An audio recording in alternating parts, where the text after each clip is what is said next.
Hey you!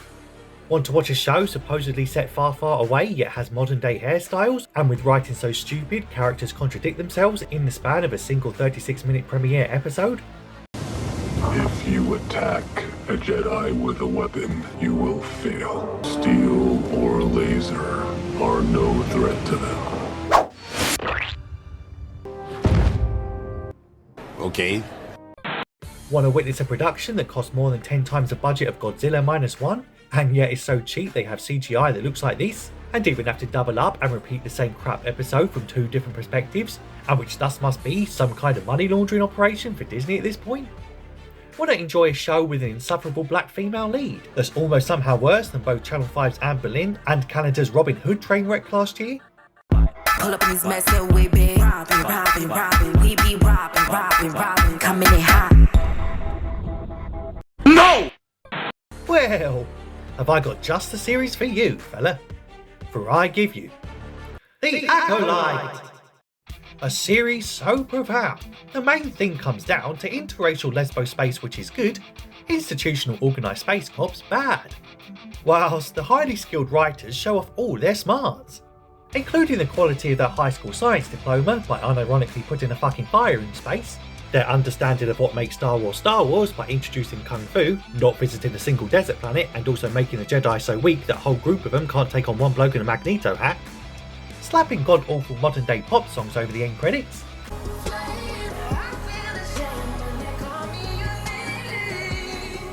and even also adapting their piss-poor Tumblr poetry into live action. As above sits the stars, and below lies the sea, I give you you, and you give me me. Oh, good lord! The series stars some sort of racist girl who loves making white people cry for some reason, aka Amanda Stenberg. I said white people crying. What's the goal? Oh, that's why they mad at me. In a dual role as May and Ocean, long-lost twins who were once separated in the fire as kiddies after a bunch of mostly peaceful Jedi turned up one day to say hi, and which somehow led to the deaths of a dozen lesbians, a prepubescent child, and the total destruction of an ancient temple. Boy, that escalated quickly. I mean, that really got out of hand fast. And now a grown-up May totally wants revenge on the fascist space cops what destroyed her entire community, parents and family life. So she's been taken in by a mysterious master fella who's taught her the ways of the dark side, and who's now grown up to be such a competent and effective assassin that she spends the opening of episode 2 beating up thin air and getting her ass handed to her by an unconscious floaty bloke, while somehow being so unthreatening that even alien space goblins laugh in her face when she tries to act tough. Ooh, you're hard, showing off. Also featuring iconic sci-fi actress Carrie-Anne Moss, and also that Squid Game fella, who apparently had 4 separate dialogue coaches for this role, and reportedly wore out his tongue practicing English so much he couldn't eat properly.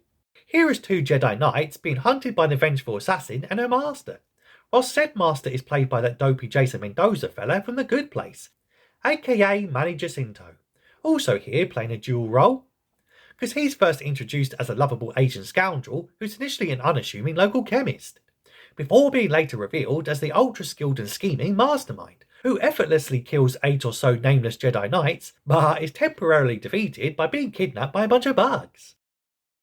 And although the internet sees him as some kind of budget Ezra Miller type fella, I can't really see it myself, other than the long hair and the tendency to groom young girls and strangle small women, I suppose. Anyway, chock full of surprise cameos, from the likes of the first live-action Jedi Wookiee, what they did fuck all with except get possessed and die, Martian Manhunter and some creepy cave dweller called Darth Squatter I presume, some sort of oil-spunking Rudy porn robot what loves to give young women facials, and even that alien penis head bloke from the Phantom Menace back in the day. Star Wars The Acolyte is sci-fi fantasy soap opera cringe like you've never seen it before. Well, unless you've seen Star Wars Kenobi, Star Wars Arsesoaker, or even Star Wars The Book of Boba Fett. Yep, the series is a rip-roaring ride through highly original genre themes and tropes, like the need to find redemption for past mistakes, and also to defund the Jedi, given they just seem to create havoc and mass carnage wherever they go these days. Get out of here. Get out of here, man. Shit, I'm saying. Produced by local Sith Lord Kathleen Kennedy, whilst written and directed by showrunner Leslie Headland Land, Written and directed by showrunner Leslie Headland, the former personal assistant of veteran producer Harvey Weinstein, who brought a whole new meaning to being a couch potato. Shaw put her all into this project, and by her all, I don't just mean all of her nepotistic interests by casting her own bloody wife as a supporting character in her own show, and to play a feisty female alien with green skin, the lass who's unfortunately not as hot as the Marvel one, but instead poured all of her blood, sweat and tears into the franchise she's genuinely honestly loved for years, lol, trust me bro, and wisely stuck to writing about what she knows, hence why the story includes older male groomers in positions of power, endless lesbians and the instant deaths of Whitey in the first 2 episodes, and is presumably also why both protagonists seem to be narcissistic, insufferable killjoys who constantly lie and deceive all the time. I'm better company than a droid. You sit on a throne of lies. Despite reviews ranging from relentlessly mediocre to the worst thing that has ever happened to Star Wars, and got so bad that Rotten Tomatoes had to briefly hide their entire section of audience reviews, which was later blamed on as a glitch because reasons. These aren't the reviews you're looking for. The series was a smash hit with critics and fans alike. Well, if by smash hit you mean smash your fists against the wall and hit your nearest Baby Yoda plushie, given how law-breaking and confusing this show is, and what's full of such wider franchise consistency that a small knife through the heart can kill a Jedi stone dead in this series, but a giant fuck of lightsaber that goes right through someone's chest are then totally fine in the Obi-Wan show and shit. Fuck you! Which is sad, because although the series unfortunately demonstrates Kathleen Kennedy's "put a chicken in and make a lemon gay" philosophy as satirised by South Park last year, the show does at least attempt to ask deep philosophical questions about human nature. Like, will men ever be able to just let women live on their own in peace? Or at least ever be able to rid ourselves of literal white guilt? And will humanity ever stop unnecessarily chopping down innocent trees in quiet forests for fuck's sake? What have you done? What have you done? What have you done? Yes, Disney, what have you bloody done? Ultimately, the ACOLYTE is a series which has probably been a bit of an L for the Disney Corp, who spent $180 million to see actors take a hike on a soundstage and for episodes that are nothing more than a glorified walking simulator for the best part of their runtime. As the series was filled with such bland and predictable writing, that even its own characters are surprised when others in the show hadn't guessed the painfully obvious twist. You really didn't know it was me. Not even deep down? And not content with lazily rehashing other superior franchises by having characters disapparating Harry Potter style into Lost-type smoke monsters for example, or by hiring Carrie-Anne Moss to use force powers and martial arts skills and thereby basically getting her to reprise her role of Trinity before being immediately killed off in the first 5 minutes of the premiere, yet still ended up being better than the entirety of Matrix 4 to be fair. Disney's approach to screenwriting and coherent storytelling can be hilariously summed up by the villain's approach to rules. Rules, rules, rules. If you never follow them, you never have to break them. So, what's the verdict? Can I recommend this series?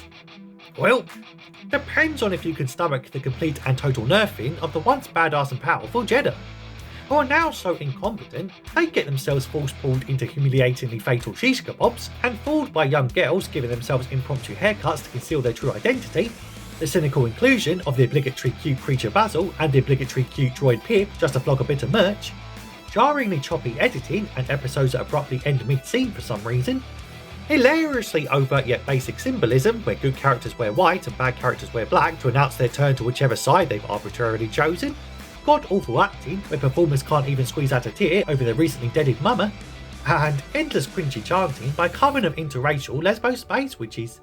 Power of one, the power of two, the power of many.